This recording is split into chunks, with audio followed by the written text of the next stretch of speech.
right.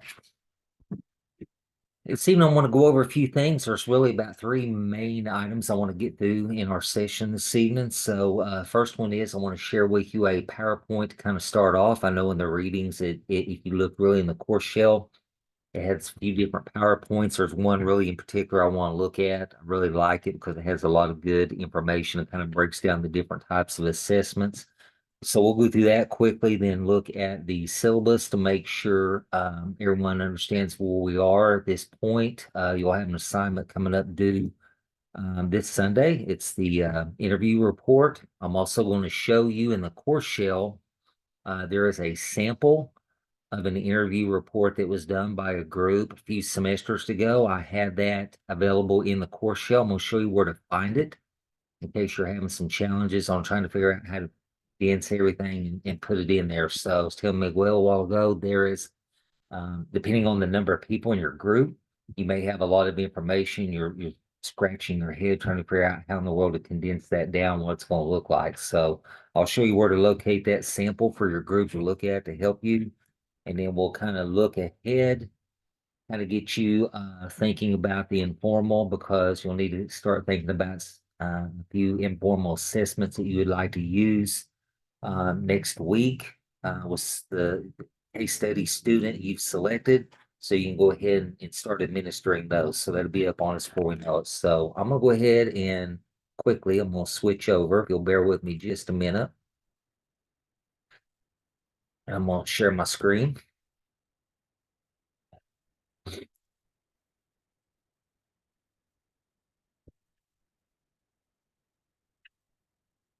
Hey, can everyone see the PowerPoints that popped up yet on your screen? Everyone good? Okay. So this is the one particular slideshow that I really like in the course shell out of all of them listed, because it really breaks down and provides some information pertaining to assessment. Now that we're kind of going to get past the group project, start getting into the different assessments. Let's see. There we go. So I'm not going to touch on or hit every slide. If you'll look at this slide deck, there's almost 50 slides in there. So I'm not going to hit every one of them. I'm going to hit some of the more important ones and highlights, just kind of points out some information to you. So when we look at assessment and also test, we do have some differences there. So when we look at assessment, definition is assessment in special education is a process that involves basically collecting information, and that's what you're going to learn how to do throughout this course. Is basically we're going through and collecting a lot of information, a lot of data to try to get a good read on a particular student that we're suspecting is having some problems. And that's primarily what it is. So it is a problem solving process. It's ongoing. It's not just one setting. So then we look at testing versus assessment. Testing is just one piece of the assessment process. So assessment is going to be ongoing. And then when we talk about testing, that's a lot of times where I would come in as a school psych, come in and actually do the testing. And I do one big, long, formalized test to kind of bring an end to the whole process. And then we gather all the information in, review it. I go over my part, you guys collecting ongoing information and try to determine what's going to be the best course of action for a student. So remember, assessment's ongoing, testing is more just one piece. Okay, so basically your role in the assessment is depending on where you're at as far as a professional. It's not necessarily to fully understand and know every detail, but yet just kind of have some basic knowledge of that, so you can also communicate some of the important information to other professionals that are going to be in to help or assist, and also the parents. And again, one of the main parts of this course is learning how to take the information you are collecting, put it in somewhat of a more formalized report, and also how to convert some of the information you're collecting and put it in a visual form for parents to help them better understand. Multidisciplinary team. Most of you guys have probably been in this long enough. You understand what that is. It involves multiple people. It's not just one person. So it could be a collection of individuals that are having a role or a part in helping determine if this child definitely meets the needs for and qualifications to be categorized with a specific disability. Okay, also the team's role is critical because it helps determine the extent and direction of the student's personal journey that's going to start. So once we determine if that student needs it, it is a journey from that point on. A lot of people are going to have a part in that child's education and trying to help best educate them to get out and be a productive citizen when we get out. And that's what we want for all of them. Okay, decision making in assessment process. So, as you well know, again, you've been in this long enough, it is a process. You have suspected maybe some weaknesses or deficiencies with students that you serve. A lot of them have maybe already been identified. If you're in a regular classroom and you're working with a large group of students and you see some students start to struggle, this is where we come in and do the first form of assessment, talking about informal assessments. And we're doing some quick snapshots to try to collect the information to determine, is this just an isolated deal or is there some obvious signs of deficiencies? Okay. There are some important decisions in the assessment process. An evaluation decision, excuse me. So basically, this is the information we've collected, and it's going to provide detailed information of strengths, weaknesses, and overall progress. And you're going to identify those strengths and weaknesses with the students you're working with coming up in the assessments that we're going to do. Diagnostic decisions. Okay, this is information that's collected in the assessment process. It gives detailed information. That's usually where the school psych or the psychometrist comes in with the assessments we administer. It really gives some detailed diagnostic information as far as what's going on with that student. Then we get into step 3 in the decision making is eligibility decisions. Okay. With everything we've collected, is there enough information to determine whether this child is going to be eligible for those services? Okay. We can't just have a parent sign consent, we have someone come in and test and in place. It is a process, okay? It takes time. The fourth decision making item that we need to consider is the IEP. Information that we collect from all the assessments are going to help guide us if the student qualifies in determining the best way to come up with a plan to serve that student. Placement decisions. Okay, depending on where the student scores, depending on what their scores are on the formalized assessments, will determine educational placement decisions. Also, what category that student falls in, depending on his or her score. Okay, so remember, there's multiple categories that we consider based on the information that we've collected. Okay, then the sixth decision making factor to consider is instructional planning. Okay, so after we've collected everything, we have to plan on our instruction. What's going to be the most appropriate way to meet that child's needs, whether it's socially, academically, physically, and what's the best way to manage them? Okay, their management needs, especially if they have some behavioral things going on. Okay, most of you guys know disability categories under IDEA. Okay, students are able to receive these services if they meet eligibility requirements according to IDEA law.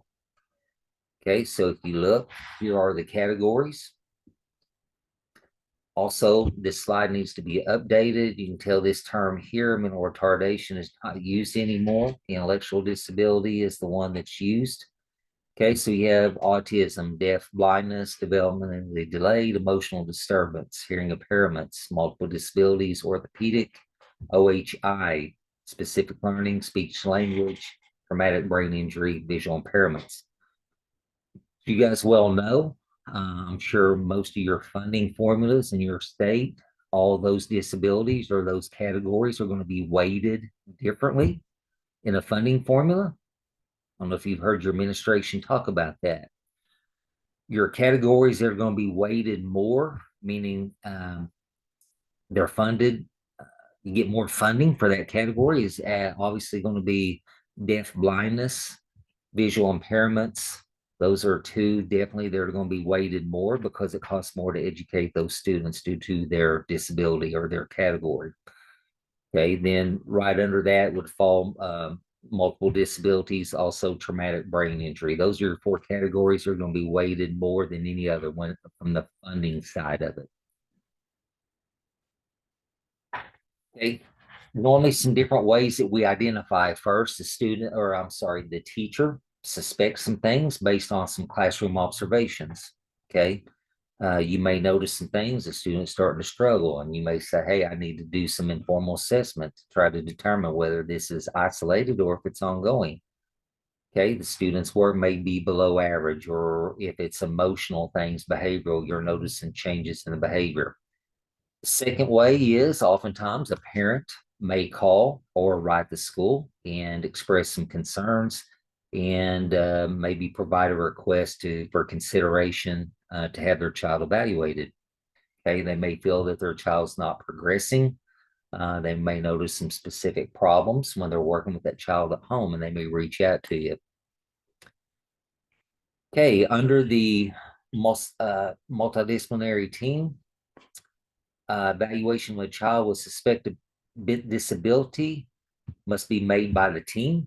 Okay, professionals are going to use a wide variety of information to determine that under federal law. Okay, we can't just go in there and think, oh, yeah, we think they're going to qualify and we qualify them. Okay, that team could consist of multiple people. Okay, depending on the student's need, their struggles, if it's behavioral or if it's a combination of multiple things. But you may have a regular teacher, a school psychologist, an educational evaluator, which oftentimes is a school psych. Okay. Special ed teacher, you may have a speech path involved, especially if the student's younger. You may have medical personnel involved or documentation from that doctor. Could have a social worker, school counselor, nurse. Okay. You may only have a few of these, and you may have every one of them in a specific meeting, depending on the student's need. Okay, we have an individual psychological evaluation. That's part of a comprehensive assessment. That's what I would come in and do. Okay, that does include general intelligence, instructional needs, learning strengths and weaknesses, social emotional dynamics. Have several of you ever sat in on a MEEGS meeting? Anybody know what I'm talking about? MEEGS, MEEGS, MEEGS. That's a meeting that takes place after formalized testing has been done. So let's say you go through all your steps, you collect data, and you get to the point where little Johnny or little Susie is going to be formally evaluated by the school psychologist or psychometrist. That MEEGS meeting is what takes place after I do my testing and I've got my comprehensive report ready. I'm going to come in and I'm going to present all the information to you. That's when I walk in, or that individual walks in with a report that's about 15 to 20 pages long. Okay. Within that report or within the process, you see here it talks about social emotional dynamics. Have any of you been involved getting a student ready or going through the process leading up to the time that they're going to be formally evaluated? You guys had that experience yet? Nope. Okay. So when that takes place, part of the process is you're going to be asked to adaptive behavior scale on that student. This is where the classroom, it could be the classroom teacher or multiple classroom teachers or individuals from the school that work for them, and then also the parent. And it is a rating scale system, basically. And it asks a multitude of questions about how that student performs basic tasks and your perception of that student based on where you think his or her abilities are, and you're going to rate them. Then the parent's going to do the same thing. You return that, and then that goes into that comprehensive report. The evaluator takes it. I would take that. I would score it. I would include the results within my comprehensive report. Okay, so it's more information. It's another piece of the pie that goes into a comprehensive report. Okay. Also, within that report, I would include a section that would have their academic history, also information that's been given to me after maybe I've interviewed a couple of teachers and also maybe had conversations with a parent. Also, you part of that report could have some physical, medical information in that, and also a little bit of classroom observation information. Okay, the behavioral assessments included, that's kind of part of the adaptive behavior. Also, we may look at some speech language evaluations or information, also physical and occupational evaluations may be included in that. Not all of them, it just kind of depends on the need and what's going on with the student. Skip over a few of these. Observations. If we're coming in to do some observations, and it could be your special education director to gather information. They may be looking at academic skills, performance in the classroom setting, some of their motor skills, some of their communication skills, and also social skills to see how they interact with other students. Okay, we have a non-systemic observation. Basically, the observer just watches that student's environment. Okay, personal interactions that may seem significant. And then we have systemic observation. Okay, that may be looking at some very precise behaviors, very specific things as far as observation process. Skip over a few.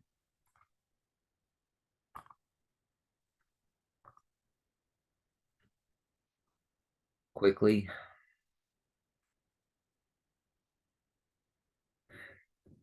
Okay, there are some advantages and disadvantages in the testing process. One disadvantage, interview, an advantage, you can really get some good detailed information. One disadvantage of doing that is it's very time consuming depending on the need of the student. You may really need to do that if you have some extreme cases to get all the information you need. Also, you maybe as a SPED teacher or a regular teacher has been keeping a little portfolio, which is ongoing work that the student's done to just kind of show a broad overview of their work. It might include a little bit from math, a little bit from reading, spelling, language, arts. So that's not uncommon. Again, a lot of times it depends on the age of the student and kind of what's going on.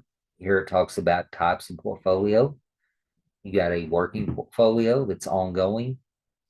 Then you have a showcase, has a student's best work, and then also just record keeping or teacher portfolio. It shows a lot of student test papers, a lot of different assessments, ways to measure their progress. Okay, another thing that we get into, I'm not going to really hit on this because this is really more if you were doing a full-blown test and measurements class, but we start getting into validity and reliability of different instruments. Okay, this comes in more on the formalized because we want to make sure that the validity and reliability on it is high. So basically, validity denotes the extent which the instrument you're using is going to measure what it says it's going to. Okay, that's basically validity in a nutshell, making sure that it's valid. Reliability is the consistency of it.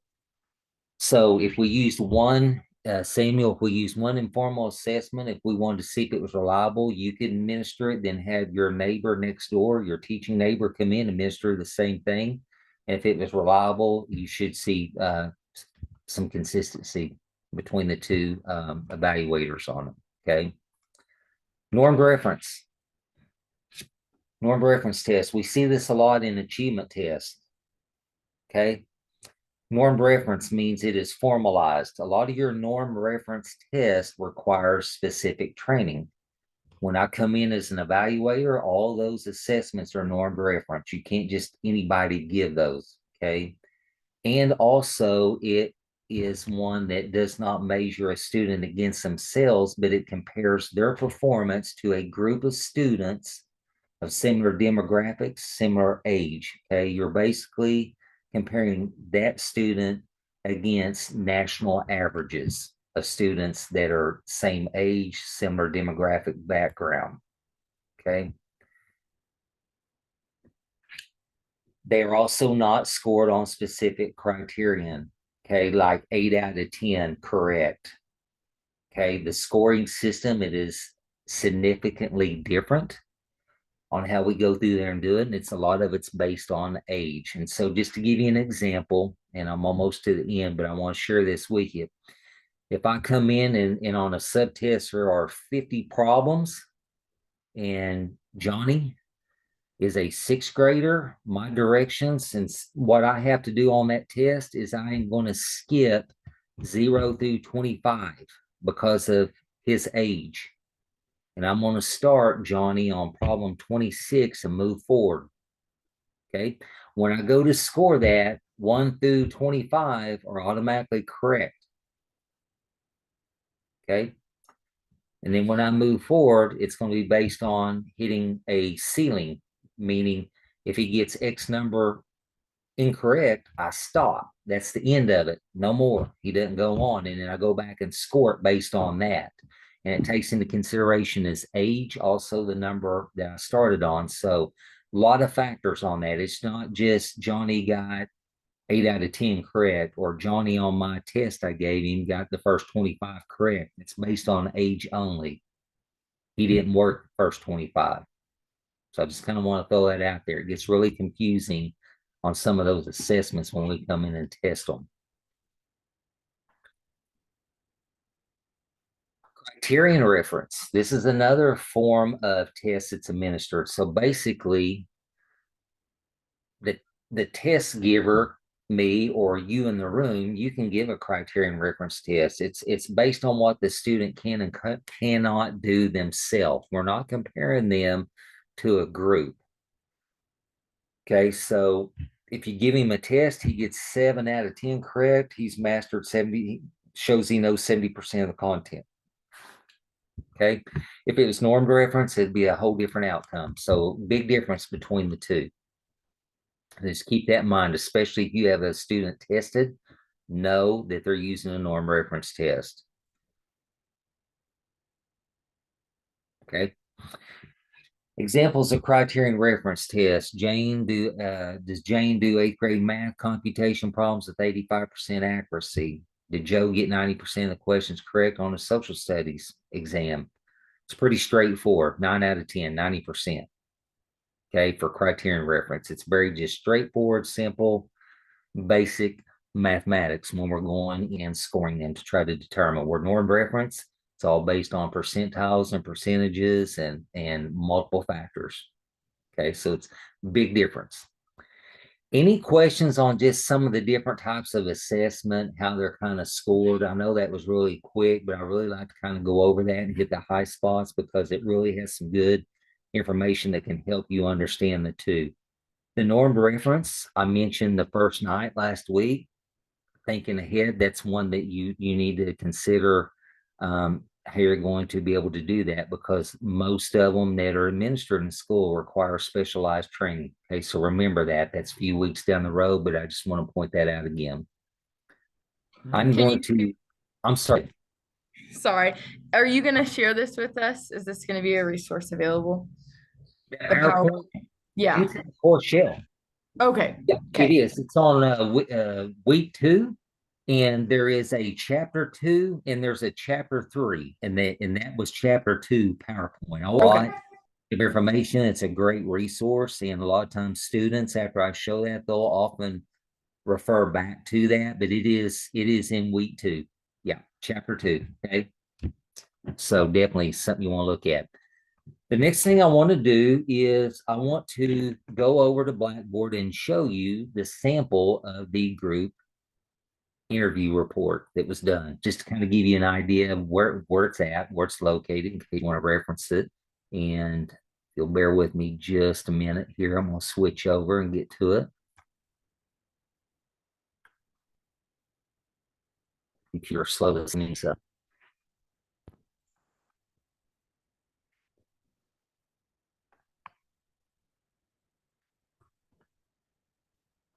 just a second.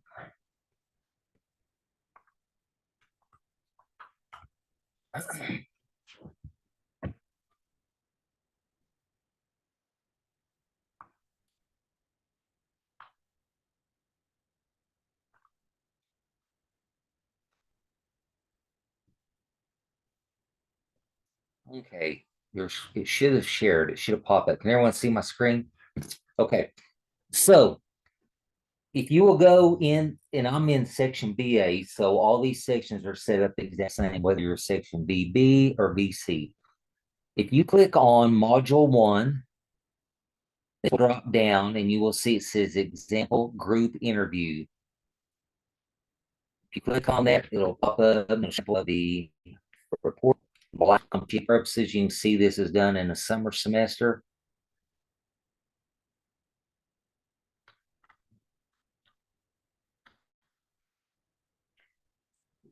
Okay, so you can see the introduction.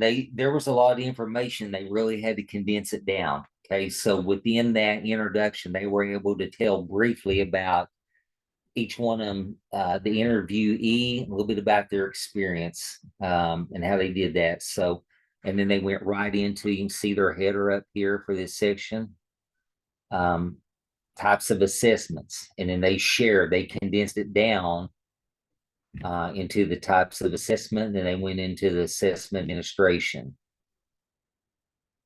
So by the time your group condenses this and includes all your interview forms and all that, you're going to have a document that is very lengthy. Okay, everyone with me on that? If you look at the rubric and what it's asking you to include on that, right? Your interview questions and everything's supposed to include. If you look here, this particular group, and it was a larger group, some of your groups might be small, but this particular group was fairly large. Their assignment they submitted was 32 pages. That doesn't mean the interview report itself, the formal report here was, you can see it's about 4 or 5 pages by the time they condensed it. And then all the rest is the assessment interview, the interview questions with the responses. That's the whole rest of the document. Okay, so if you follow this format, you're going to be just fine. The end, it's asking you to reflect on it as a group, a little bit about what you gleaned from the assignment, a little bit about what you learned, the conclusion. Okay, the conclusion was very brief. If you follow the syllabus, it kind of guides you on that. Talks about, their conclusion was assessments are administered in order to gain information.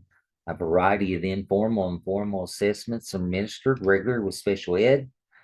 Team of professionals work together, and this is just basically them coming up with that based on everything they gathered from their interviewee. Legalities, working with families and diversity. Okay. They answered the specifics on that, and I will flip back over to the syllabus and kind of go down the rubric on that to make sure you understand what to cover. But if you will follow this format off this example, you will be just fine on this assignment.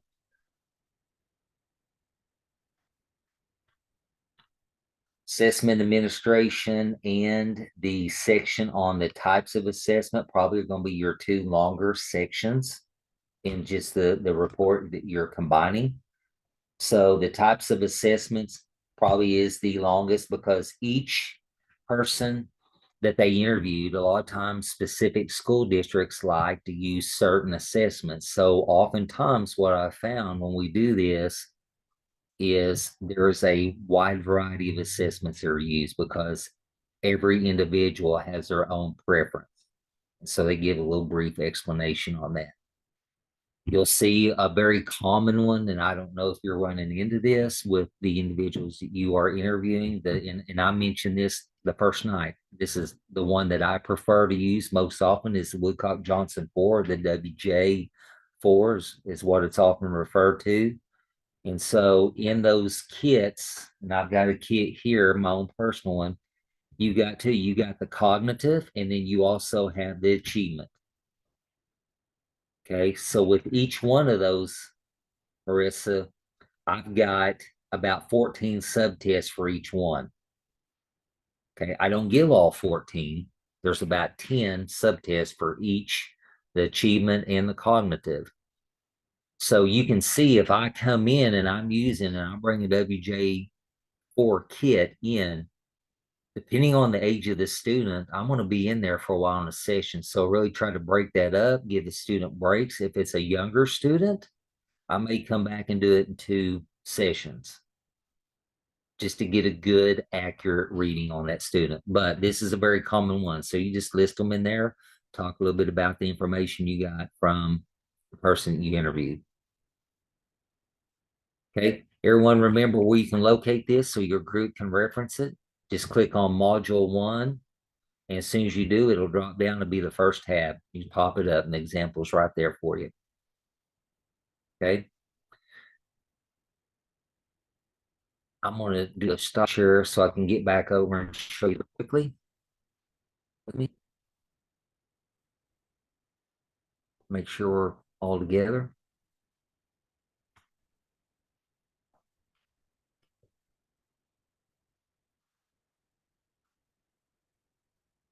I'm going to see my screen so you can see coming up, just so you can see on here week 1, 2, and 3, kind of where we're at. So this Sunday at midnight will be the interview, and then the following Sunday will be the informal assessment. So I'm going to get to the part for this particular interview, isn't it?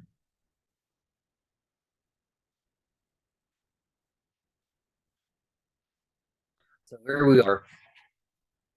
It starts on page 10 in the syllabus.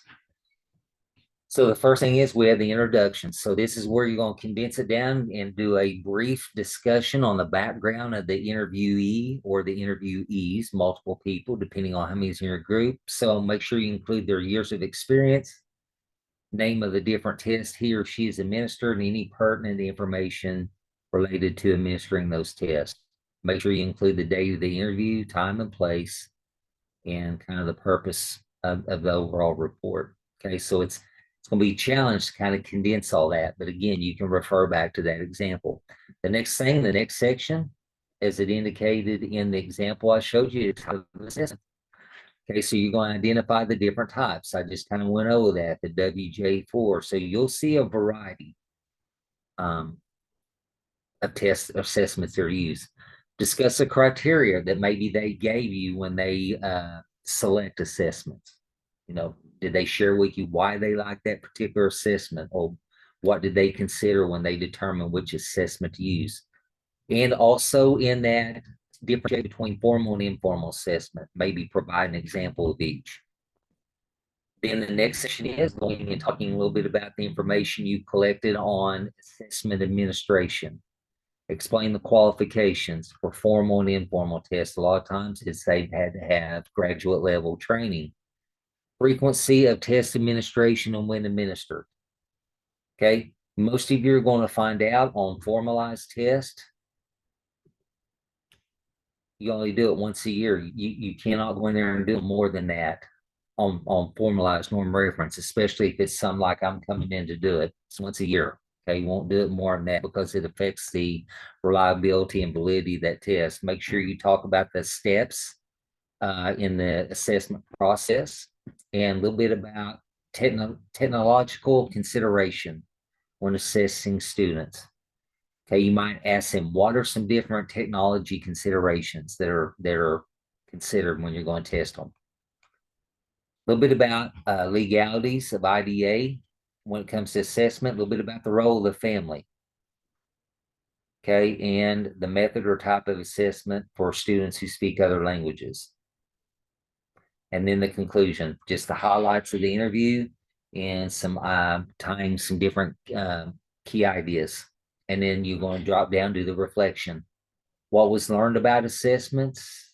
How would they guide your practice? A little bit about the importance of assessment, special education, and then also how this information will impact the way you administer assessments moving forward. Okay. So those are the main things. Make sure you attach copies of the interview schedule, questions and answers. So that word, it adds to the length of your paper that you submit. That's why by the time you do all that, it's going to be very lengthy. Any questions on kind of what that's looking for? No, everyone I see them shaking their head. No, yeah. This is So in from, terms, go ahead. my apologies. No, you're So in good. terms of length, the 3 to 5 is only the set limitation for the actual writing portion of the assessment, not the additional information that we all gathered as groups. Writing portion, that is correct. Just the writing portion, and then everything else will be added on the end. Hmm. Okay, just confirming that. Sorry for asking. No, you're good. Any other questions?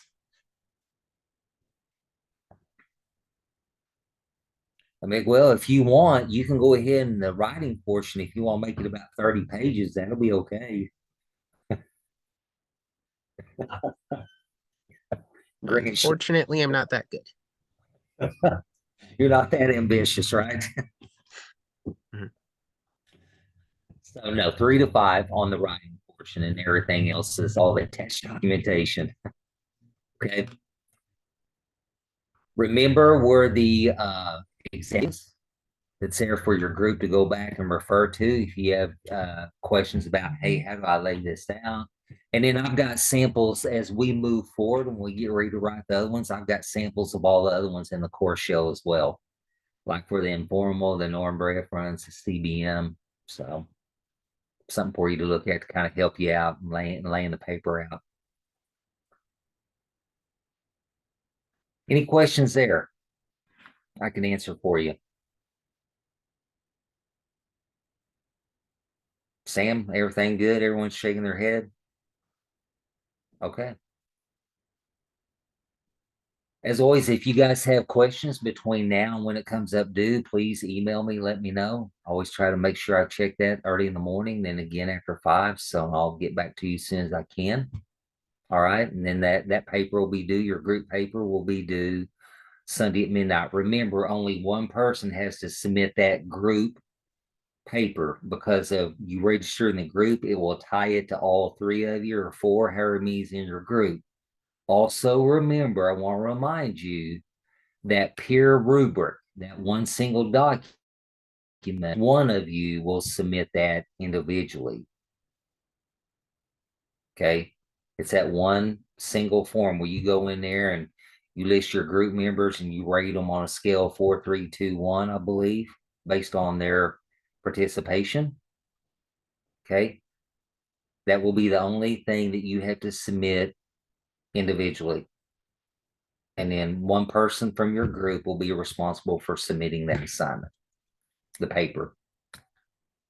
Okay. Everyone good? Any question on that? All right. Thank you guys. Have a great evening. Again, if you have any questions, please email me. Okay. All right. You guys have a good evening. Thank Our Thank group you. is our group's gonna try to stay on here to talk if that's okay Okay. for our paper. Yep. I'm gonna stop the recording.